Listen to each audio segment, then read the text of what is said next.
పోలీసుల్ని అడ్డుపెట్టుకుని చంద్రబాబు దారుణమైన నీచ రాజకీయాలు చేస్తున్నారని మాజీ మంత్రి అంబటి రాంబాబు మండిపడ్డారు. మాచర్ల నియోజకవర్గంలో ఆధిపత్యం పోరులో ఇద్దరు టీడీపీ నేతలు దారుణ హత్యకు గురయ్యారు. అయితే ఈ హత్యను మాచర్ల మాజీ ఎమ్మెల్యే పిన్నెల్లి రామకృష్ణారెడ్డి ఆయన సోదరుడికి అంటగట్టడంపై అంబటి రాంబాబు కూటమి ప్రభుత్వంపై ఆగ్రహం వ్యక్తం చేశారు. వైసీపీ శ్రేణులపై కూటమి ప్రభుత్వం కొనసాగిస్తున్న కుట్రలపై అంబటి రాంబాబు మీడియాతో మాట్లాడారు. పల్నాడు జిల్లా మాచర్ల నియోజకవర్గం పరిధిలో జరిగిన టీడీపీ నేతల హత్య ఉదాంతాన్ని వివరించారు. ఆధిపత్యం పోరుతోనే ఈ హత్య జరిగిందని స్వయంగా పల్నాడు ఎస్పీ తెలిపారు. ఇరు వర్గాల వారు ఒకే పార్టీకి చెందిన వారేనని ఎస్పీ చెప్పారు. అయితే టీడీపీలో రెండు వర్గాల ఆధిపత్యం పోరుతో జరిగిన హత్యను మాచర్ల మాజీ ఎమ్మెల్యే పిన్నెల్లి రామకృష్ణారెడ్డి ఆయన సోదరుడికి అంటగట్టడాన్ని మండిపడ్డారు. ఇద్దరు తెలుగుదేశం కార్యకర్తలు దారుణ హత్యకు గురయ్యారు. చంపిన వాళ్ళు కూడా అదే గ్రామానికి చెందిన వారు. ఆధిపత్య పోరు కోసం వారికి సంబంధించిన తెలుగుదేశం వారే చంపారు. వాళ్ళు తోట వెంకటరామయ్య ఆయన తోట గురవయ్య వీళ్ళిద్దరు బ్రదర్సు. జలిశెట్టి శ్రీనివాసరావు బొబ్బిలంటారు ఆయన. వీళ్ళు ఈ వర్గం వాళ్ళిద్దరిని చంపారు. ఇది ఆధిపత్య పోరు. రేపు జరగబోయేటటువంటి గ్రామ ప్రెసిడెంట్కి సంబంధించిన ఎన్నికల్లో వారి ఆధిపత్యం కోసం వీరిద్దరిని చంపారు అనేటువంటి మాట కూడా వారి పత్రికలే రాశాయి. దీనిలో ఎవరు చెప్పింది కాదు. దానిలో ఈనాడులో రాసింది నేను చదివి వినిపిస్తాను. తెలుగుదేశం పత్రిక కాబట్టి.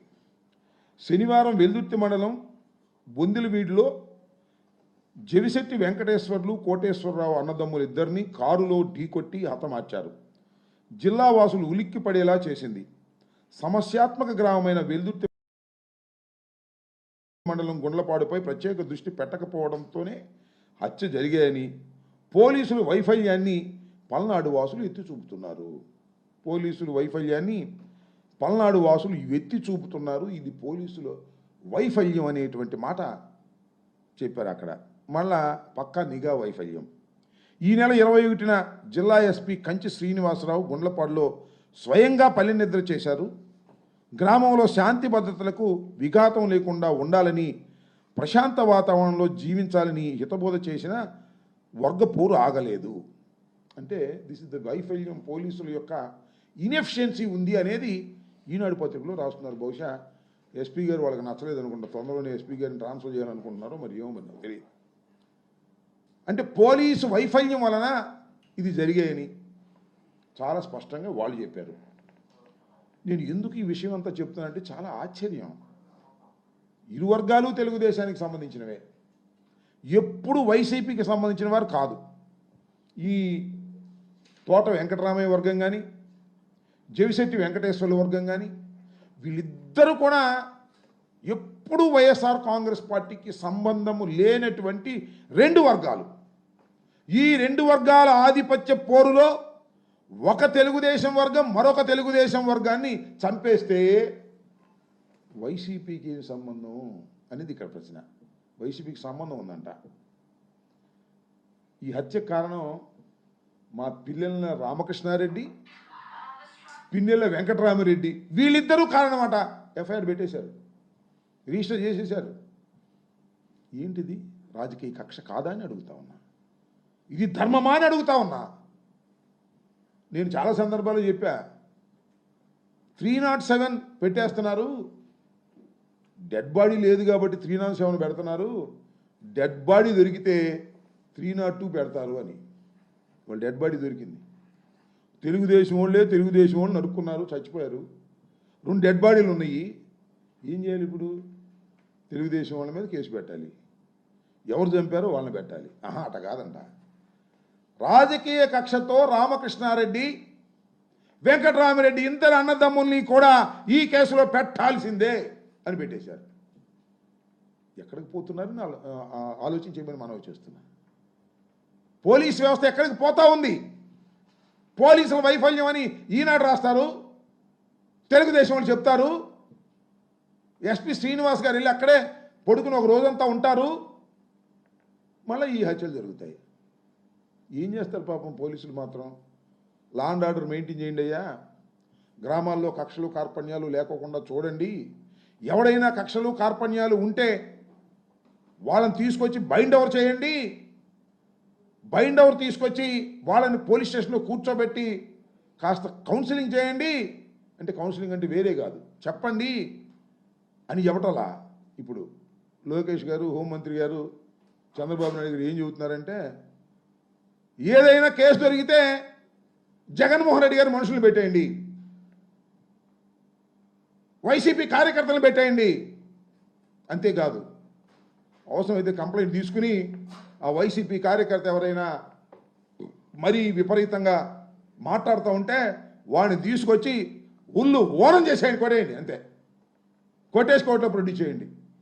నేను చూశాం కదా హరికృష్ణ అనే అతన్ని గురజాల కోర్టులో ప్రొడ్యూస్ చేసే ముందు ఇష్టం వచ్చినట్టు కొట్టారు, కాళ్ళు చేతులు వాసిపోయినాయి. మ్యాజిస్ట్రేట్ గారి ముందుకెళ్ళి చెప్పాడు, తర్వాత గుంటూరు జీజీహెచ్కి రిఫర్ చేశారు. సరే, డాక్టర్లను కూడా మేనేజ్ చేసే కార్యక్రమం చేస్తున్నారు పోలీసు వాళ్ళు, అది వేరే విషయం. పోలీసు వాళ్ళ పని ఏమిటంటే వైసీపీ కార్యకర్తల్ని కొట్టడం, వారి మీద కేసులు పెట్టడం, దానిలో ఉక్కిరి బిక్కిరి అవ్వడం తప్ప రెండో పని లేదు. ఇంకా లాండ్ ఎక్కడ కాపాడుతాడు ఎస్పీ గారును వీళ్ళను. ఇంకో పార్సు చెప్తా, డిఎస్పీ ఉన్నాడు అక్కడ పాపం, ఇప్పుడు లేడు, ఆయన పేరు జగదీష్ అట. ఫస్ట్ రిక్రూట్మెంట్ పాపం, ఫ్రెష్గా వచ్చాడు, ఇంకా పోలీసు లక్షణాలు అలవాటు పడలా. అంటే వీళ్ళు నమస్కారాలు పెట్టడం, పోస్టింగ్ల కోసం వాళ్ళ చుట్టూ వేల్చడం తిరగడం అలవాటు కదా. ఫస్ట్ పోస్టింగ్ వచ్చాడు, చంద్రబాబు నాయుడు గారు, హోంమంత్రి గారు, లోకేష్ గారు ఎవరి మీద ఒక తప్పుడు కేసు పెట్టమన్నారు, నేను పెట్టనన్నాడు. సరే, మేం చేస్తే పెట్టవా, తీసాయి అన్నారు, ట్రాన్స్ఫర్, వెళ్ళిపోయి 2 నెలలు అయింది, ఇంకా పోస్టింగ్ లేదు అక్కడ, ఖాళీ ఎంటీ ఖాళీగా ఉంది డిఎస్పీ పోస్టు. ఎవరున్నారు పక్కన? సత్యనపల్లిలో ఉన్నాడు ఒక ఆయన, ఏం చెప్తే అది చేస్తాడు. ఇవాళ రామకృష్ణారెడ్డిని కేసులో పెట్టమంటే పెడతాడు, లేకపోతే నన్ను పెట్టమంటే పెడతాడు, అది ఈ సాక్షి ఆయన ఉంటే ఆయన పెట్టమంటే పెడతాడు, ఎవరిని పెట్టమంటే ఆయన పెడతాడు. ఆయనకి ఇన్ఛార్జ్ ఇచ్చారు. ఏమిటండి, ఎక్కడికి పోతున్నారు ఇవాళ? నేను అడుగుతా ఉన్నా పోలీస్ వ్యవస్థని. దుర్మార్గం కాకపోతే ఏంటిది? ఇంత దుర్మార్గమైనటువంటి పరిపాలన పోలీసుల్ని పట్టుకొని చేస్తున్నారు. నేను మీకు ఇంకో విషయం చెప్తా, ఆంధ్రజ్యోతిలో కూడా నేను రాశాడు, దేవుని వర్గపోరు, ఒకళ్ళ మీద ఒకళ్ళు ఇది ఇంకొక విషయం కూడా ఇక్కడ చెప్పాలి మీకు. చంద్రయ్య అని అప్పుడప్పుడు తోట చంద్రయ్య అని చంద్రబాబు నాయుడు గారు రంకెలు వేస్తుంటాడు, చూశారుగా మొన్న ఈ మధ్యన వాళ్ళ అబ్బాయి కూడా ఉద్యోగం ఇప్పించానని. తోట చంద్రయ్యని జై జగన్ అనమంటే అనలేదు, జై చంద్రబాబు అన్నాడు, అందుకని చంపేశారు, గొంతు కోసి పారేశారు అన్నాడు. ఇదే గ్రామం ఆ తోట చంద్రయ్యది కూడా. తోట చంద్రయ్య మనుషులే వీళ్ళందరూ కూడా, అటు ఇటు. ఏం చేసావయ్యా నువ్వు? నాకు అర్థం కాలేదు. చంద్రబాబు నాయుడు నీ అధికారం కొంచెం సంవత్సరం అయింది కదా, ఈ గ్రామంలో ఫ్యాక్షన్ ఆపగలిగావా? ఈ గ్రామంలో 2 దారుణ హత్యను ఆపగలిగావా? ఆపలేదు. నీ గొడవ నీదే, ఏ కాడకి. నేను ఇంకొక విషయాన్ని కూడా చెప్తా, అక్కడ మర్డర్ జరిగింది కదా, ఆ రోడ్డు మీద వెళ్తూ ఉంటే పాపం వాళ్ళు స్కూటర్ల మీద వస్తుంటే దాన్ని ఢీ కొట్టారు, ఎగిసి అవతల పడారంట పాపం ఇద్దరును, తెలుగుదేశం కార్యకర్తలు. గుద్దించి ఎవరిది? తెలుగుదేశం వాళ్ళది. ఇదిగో పోలీసులు పట్టుకున్నారు అక్కడే, నేను ప్రత్యేకంగా చెప్పాల్సిన అవసరం. పోలీసులు వెళ్ళి స్పాట్లో చూశారు, దాని మీద ఏముందో చూసారా? జేబీఆర్. జేబీఆర్ అంటే ఏంటనుకున్నారు? పిన్నెల రామకృష్ణారెడ్డి అంట, జోలకంటి బ్రహ్మారెడ్డి కాదంట. జేబీఆర్ అంటే జోలకంటి బ్రహ్మారెడ్డి కాదట, జేబీఆర్ అంటే పిన్నెల రామకృష్ణారెడ్డి అంట. పోలీసులు చెప్తున్నారు. ఏమయ్యా జేబీఆర్ అని? మరి ముందేమో ఉందేమో జై చంద్రబాబు నాయుడు, నేను చూడలేదు కానీ ఇది పత్రికల్లో వచ్చింది, వాట్సాప్లో వచ్చింది. జేబీఆర్ జోలకంటి బ్రహ్మారెడ్డి అని తన అనుచరులు ఇది వేసుకెళ్ళి గుద్ది 2 చంపి దీన్ని వదిలి పారిపోయిస్తే పిన్నెల రామకృష్ణారెడ్డిని వాళ్ళ సోదరుని పెడతారండి. ఏందండి ఇది? నాకు అర్థం కాల. ఎక్కడికి పోతున్నారు అంటున్నా పోలీసు వాళ్ళు. చంద్రబాబు అసలు మీకు మైండ్ ఉందా లేదా అంటున్నా. డెడ్ బాడీ దొరికితే ఎవరిని పెట్టి అని పెట్టేస్తావా? మీలో మీరు కొట్టుకున్నారు. మొన్న ఎక్కడండి ప్రకాశం జిల్లాలో వీరయ్య చౌదరి అంట, వాళ్ళు కొట్టుకున్నారు. సందు దొరకలా, సందుకి ఏమన్నా పెట్టేసేవాడు.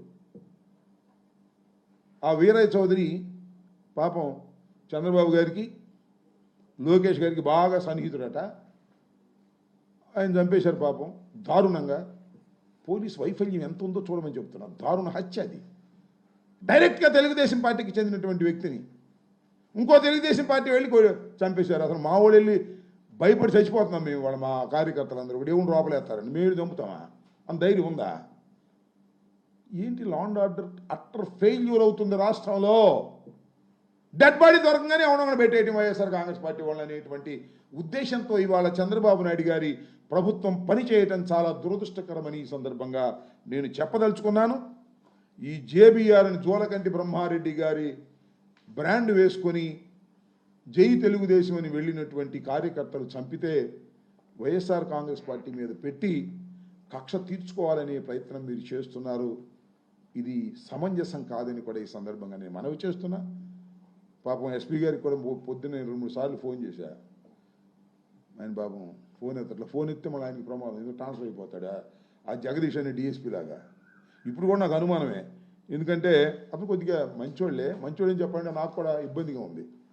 మంచోళ్ళని చెప్తే ట్రాన్స్ఫర్ చేసేస్తారేమోనని. కొద్దిగా ఎస్పీ కొద్దిగా రీజనబుల్గా ఉంటాడు, కానీ అతని చేతిలో ఏముంది పాపం, ఏమీ లేదు. ఎస్పీల చేతిలో ఏమీ లేదు, పైనుంచి మానిటర్ చేసేటటువంటి పరిస్థితి.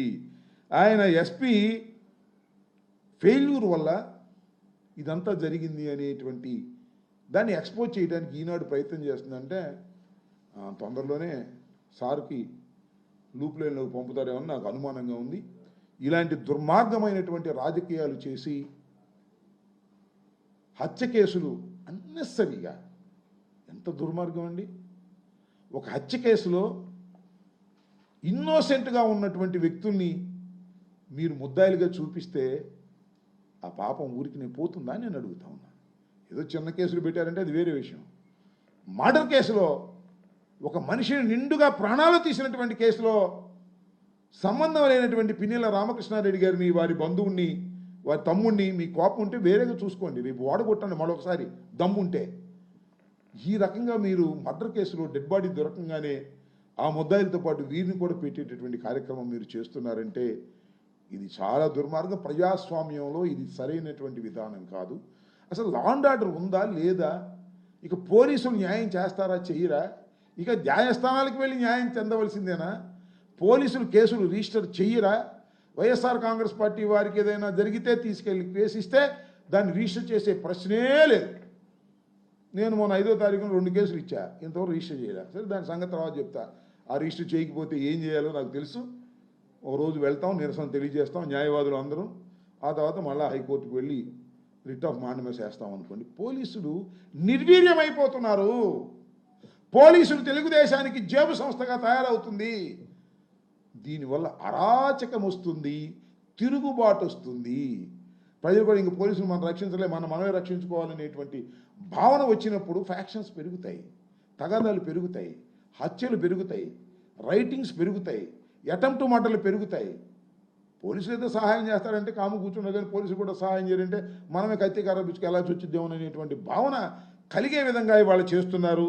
దీన్ని వైఎస్ఆర్ కాంగ్రెస్ పార్టీ తరఫున మేము తీవ్రంగా ఖండిస్తున్నాం. ఫస్ట్ రియాక్షన్లో తెలుగుదేశం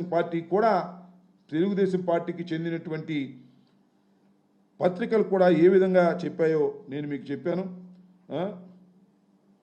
ఆ విధంగా చేసి ఇవాళ ఈ విధంగా చేస్తున్నారు. ఫస్ట్ రియాక్షన్ కూడా ఎస్పీ గారిది మీరు చూడండి. ఇరు పార్టీలు వైఎస్ఆర్ పార్టీకి సంబంధం లేవని, తెలుగుదేశం వారే అటు ఇటు చంపుకున్నారని చెప్పిన తర్వాత ఇవాళ రాత్రంతా ఆలోచించారు, మదనపడ్డారు. ఆలోచించి పైనుంచి కిందాక రామకృష్ణారెడ్డి, అదేగే